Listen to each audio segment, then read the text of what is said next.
Our word for the day starts with the letter G, grateful. Growing up in my family, I can remember a multitude of gatherings, family gatherings, meals, eaten out, not unusually out in a restaurant.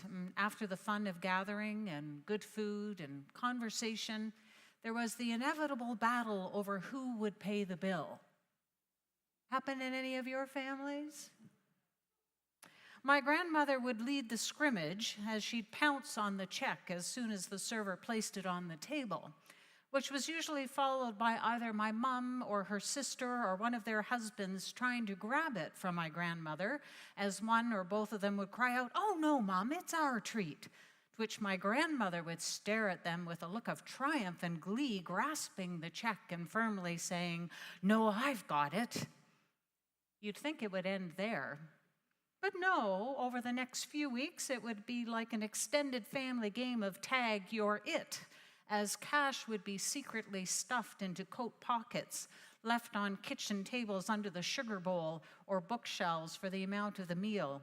And if found, it would be secretly tucked back to another's pocket or bookshelf, and so the endless game would play out. Looking back on it, I thought it was just normal.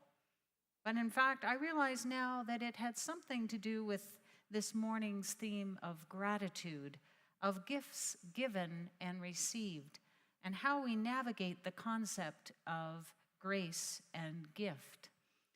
I realized that in my family's narrative, gift was to be given, but also received, and there was some fine balance to be worked out between giver and receiver.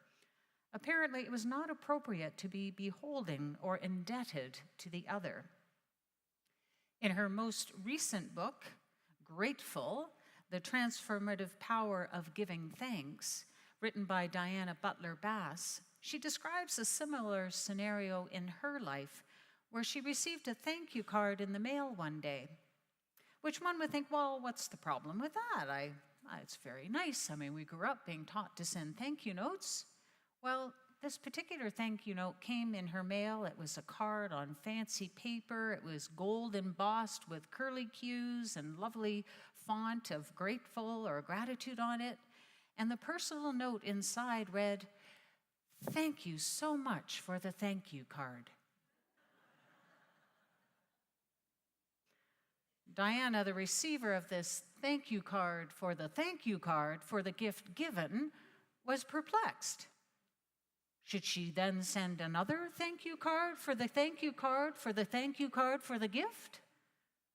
So similar to my family experience, there seemed to be this importance of maintaining the just perfect balance of gift and receipt between pluses and minuses like a balance sheet.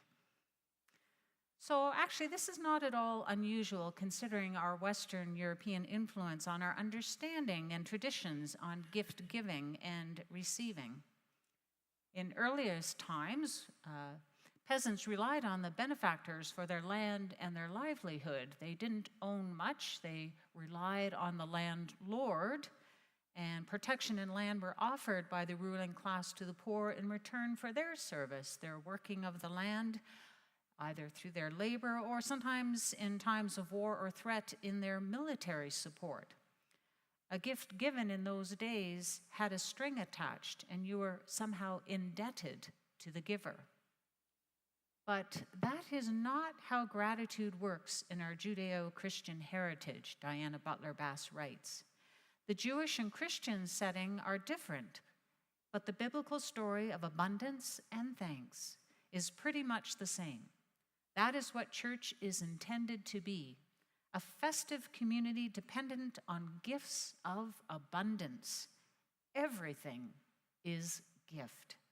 Bread is a gift, wine is a gift, life and joy are gifts. No one can ever pay them back. God never withholds. All we can do is receive in awe of such favor and grace and say thank you to the giver, and then pay it forward with humble service to others. This understanding of gift and gratitude is different than what we may think even today. For example, as Christmas has become so commercialized over the past decades, it seems to me that gifts have gone way overboard. Anybody disagree? I really dislike feeling obligated to give some kind of a gift, whether it's at Christmas time, around anniversary, now it's even gone to Valentine's and Halloween. I have intentionally learned and practiced, though, the ability to receive a gift graciously. You want to pay for my lunch? Thank you. I want to pay for your lunch another time? It's my pleasure. No one keeps score. No one calculates pluses or minuses. The gift is offered and received, no strings attached. Gratitude itself, in its sort of deepest form, is based on actually more of a spiritual principle, I would say, that life itself is a gift. Our passage read this morning speaks of the gift given and the response, which is to be grateful, and then to act in giving ways toward others. It's not a tennis match, as gifts are lobbed back and forth until one faults in exhaustion. Rather, it is more like a relay, a message sent forward that keeps giving, with the giver not always knowing where the gift will go next, but grateful that they had the chance to experience the gift for a while before passing it along. Butler Bass suggests that true gratitude takes us from a sense of me to we. It's not all about what I'm getting, it's more about what I can share. And with that kind of thinking, it moves us from a sense of isolation. What gift do I want to receive, or have I been given for my own personal pleasure or amusement, versus the gift that I have been entrusted to pass along to another in greater need than me, that leads to more of a sense of connection with others. Not only does gratitude make us feel good, it's actually good for our health. They've done studies on it. It's good for our well-being. It's even good for our hearts, our physical hearts.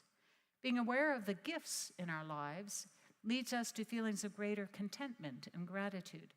We feel grateful when we know a gift is freely given, and we appreciate it that much more knowing it is meeting a need in our lives that we might not be able to provide for ourselves. There have been times in my life when I have been the recipient of others' gifts or generosity, and at times I have felt overwhelmed by that generosity. The saying goes, we've all heard it, it's better to give than to receive. And yet when I think of that phrase, I think I have often thought it is in fact sometimes harder to receive than to give. Since if we are the recipient, it can be difficult not to feel obligated to the giver. And as I already mentioned, gifts are not always freely given, but sometimes come with strings attached. I heard a colleague of mine talking the other day about his son. A friend of the family had come to visit, and the first thing out of her mouth when she saw his son was, did you get the gift I sent you? Oh, well, yes, I did, and thank you. I really appreciate it. Well, you didn't send me a thank you card or anything. That's a gift with strings attached. In our modern culture, we are encouraged to be independent, self-sufficient. To be indebted is a bad thing. And yet I believe our Indigenous people and other First Nations cultures better understand that life is an abundance of shared gifts. We do not really achieve, as our modern Western way of thinking would tell us. We receive. We give to each other, and we are grateful. We own nothing, despite the fact that we fill our garages and our basements and our storage units. We really own nothing. We simply accept what is given as gift and pass it along. It was never ours to begin with. In his book, The Cost of Discipleship, Dietrich Bonhoeffer wrote during his prison experience for resisting Hitler of gratitude and grace, humility, and the dependence on the gifts of others than he had ever experienced before. He wrote these words, "In normal life, one is not at all aware that we always receive infinitely more than we can give, and that gratitude is what enriches life. One easily overestimates the importance of one's own acts and deeds compared with what we become only through and because of other people. I think I experienced a sense of this on my communal walk. When I was utterly exhausted, in pain, hungry, tired, overwhelmed, and someone offered me something out of pure kindness, my sense of gratitude was magnified tenfold from any finer or more expensive gift that I might have received in my life previously. The mere act of someone carrying my knapsack up a few flights of stairs would move me to tears after an arduous day of walking. Diana Butler Bass talks about what she describes as cheap gratitude, which she believes is kind of common in our Western society today. She suggests that our understanding of thanks is in fact polluted by our toxic dissatisfaction as we praise God for material possessions instead of the good gifts of nature and neighbor. She calls this prosperity gratitude, gratitude based on a level of increasing money and success. Another form of cheap gratitude that she describes, she calls duty-based gratitude, which is similar to what I described earlier. If someone gives you a gift, you must return the favor because you're now indebted to the other, and you must return that favor. And if you don't return that favor, that then in some way you actually feel almost resentful of the giver because you feel obligated to them. In these cases, it may seem the gift was given purposely to make one feel obliged or to exert control or force loyalty where it might not otherwise exist. Have you ever had a gift like that? You receive something from someone and you kind of, in the back of mind, you're thinking, okay, now what do they want? I've experienced that with my kids a few times. You know, they clean up the kitchen really nicely.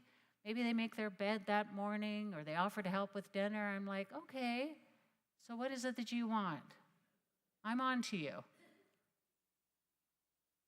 Our current understanding of a lot of gift giving and gratitude, I think I would describe as rather superficial. Our experience of gratitude often comes with a lot of strings attached. And that is not the sense of gratitude that our passage from James this morning describes, that Noreen read for us. The words rather lift up the idea that we are all beneficiaries.